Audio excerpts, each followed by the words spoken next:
بسم اللہ الرحمن الرحیم۔ طارق عزیز بانگ دل یوٹیوب چینل کی جانب سے آپ کو ایک بار پھر خوش آمدید کہتے ہیں۔ دیکھتی آنکھوں سنتے کانوں، السلام علیکم۔ سامعین محترم، میں آپ کی توجہ گزشتہ روز ہونے والے فیصل آباد کے ایک انتہائی دردناک واقعے کی طرف دلوانا چاہتا ہوں۔ سب سے پہلے تو یہ آپ حضرات اور ہم سب لوگ جانتے ہیں کہ a man is known by the company he keeps، کہ جو انسان ہوتا ہے وہ اپنے ارد گرد کے لوگوں سے پہچانا جاتا ہے کہ اس کی طبیعت کیسی ہے، اس کی پہچان کیسی ہے، اس کا کردار کیسا ہے۔ ہمارے پاکستان تحریک انصاف کے ایک بہت ہی ایکٹیو ترجمان ہیں فروخ حبیب صاحب، جن کا تعلق فیصل آباد سے ہے۔ ان کے ایک انویسٹر ہیں جناب شیخ دانش صاحب۔ سننے میں یہ آیا کہ ان کے الیکشن پر شیخ دانش اور شیخ وقاص جو بھائی ہیں دو، وہ آپ ان پر بہت انویسٹمنٹ کرتے ہیں اور الیکشن میں کافی سپورٹ کرتے ہیں۔ تو فروخ حبیب صاحب کے دوست شیخ دانش صاحب، ان کی بیٹی انا شیخ، ان کی ایک سہیلی تھی۔ انا شیخ جو بیٹی تھی شیخ دانش تھی، ان کی کلاس فیلو تھی ایک ختیجہ، جو فیصل آباد کے ہی ایک پوش علاقے کی رہائش پذیر تھی۔ تو وہ بیٹی کے ساتھ اکثر شیخ دانش کے گھر پہ آنا جانا جس کا لگا رہتا تھا۔ تو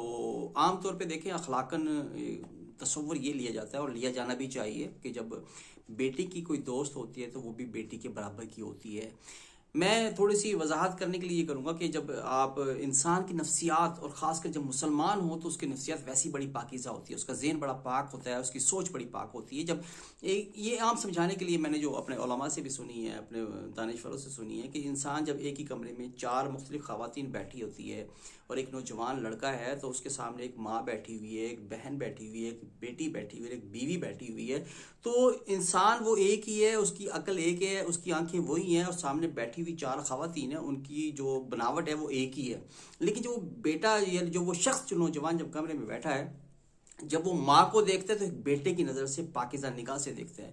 بہن کو دیکھتا ہے تو ایک عزت والی نگاہ سے دیکھتا ہے، بیٹی کو دیکھتا ہے تو باپ بن کر، شفیق بن کر دیکھتا ہے۔ لیکن جب بیوی کو دیکھتا ہے تو شاید وہ سوچ کے ساتھ دیکھتا ہوگا جس کا اس کو دیکھنے کا حق ہے، جو اللہ تعالیٰ نے اس کو اجازت دی ہوئی ہے۔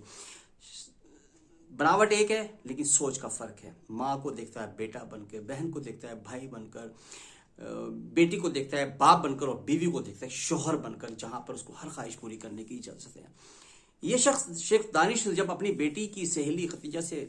ملتا ہے تو یقیناً اس کے ذہن میں عقل کا تقاضا، اخلاق کا تقاضا تو یہ تھا کہ وہ باپ بن کر دیکھتا۔ لیکن بہرحال چونکہ شریعت نے بھی اس کو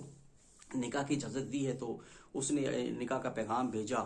اور انہوں نے اس کو قبول نہیں کیا کہ میری سہیلی کا باپ ہے، میرے باپ کے برابر ہے، عمر میں بڑا ہے، تو میں اس سے شادی نہیں کر سکتی۔ تو اس چیز کو شیخ دانش نے انا کا مسئلہ بنا دیا کہ مجھے انکار،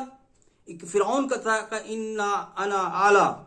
اور ایک اس شخص نے، شیخ دانش نے اپنے آپ کو کہا کہ مجھے انکار کیا اس لڑکی نے،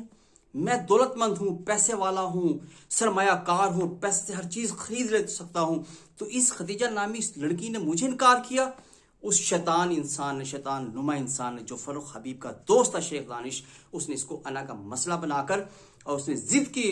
مطلب ایک بنیاد پر اس لڑکی ختیجہ کو اس کے گھر سے اپنے دوستوں کے ہمراہ اغوا کیا، اپنے مقام پر لایا، اور پھر بدقسمتی دیکھیے کہ اس ختیجہ نامی لڑکی کی سہیلی جو انا شیخ تھی، اس کی بھی انا اتنی بلند تھی کہ اس نے بھی سوچا کہ میرے باپ کو انکار کیا، میری سہیلی نے کس چیز کی کمی تھی۔ اس انا شیخ نے باپ کے ساتھ مل کر اس عورت کے ساتھ جو تشدد کیا، کہ کس طرح سے پہلے اس کا تشدد کا شکار کیا گیا، اس کو کس طرح سے مارا گیا، اس کے بال کاٹے گئے، اس کی بھویں کاٹی گئی، اس خاتون کے ساتھ ہر ممکن ظلم کیا گیا، اور پھر یہیں پہ اختتام پذیر نہیں ہوا۔ میں پوچھنا چاہتا ہوں، وہ میرا جسم، میری مرضی کی مالک، وہ خواتین جو اس انسانی حقوق کی علمدار بنتی ہے، 2 نمبر عورتیں، وہ سرمد، ماروی سرمد کہاں ہے؟ وہ آج اس کی آواز کہاں ہے؟ میں انتظار کر رہا ہوں کل سے اس کی آواز کا کہ وہ آئے اور اس خاتون کے حق میں آواز اٹھائے، لیکن اس نے ایسا نہیں کیا، ابھی تک خاموش ہے، کیونکہ اس کا تو مقصد یہی تھا کہ کسی طریقے سے عورتوں کی عزت کو پامال کیا جائے۔ ہو رہا ہے۔ ماروی سرمد کہاں ہو تم؟ اس کی آواز کو بلند کرنے کے لیے کہاں بیٹھ گئی چھپ کر؟ کیوں نہیں سامنے آتی تم؟ کس طرح سے اس پہ تشدد کیا گیا، اس خاتون کو جانور بنا کر جوتی چٹوائی گئی، اس کی زبان جوتیوں کو لگوا کر معافی مانگی گئی، اور وہ عورتیں بھی اس میں شامل ہیں، اس گھر کی عورتیں ہیں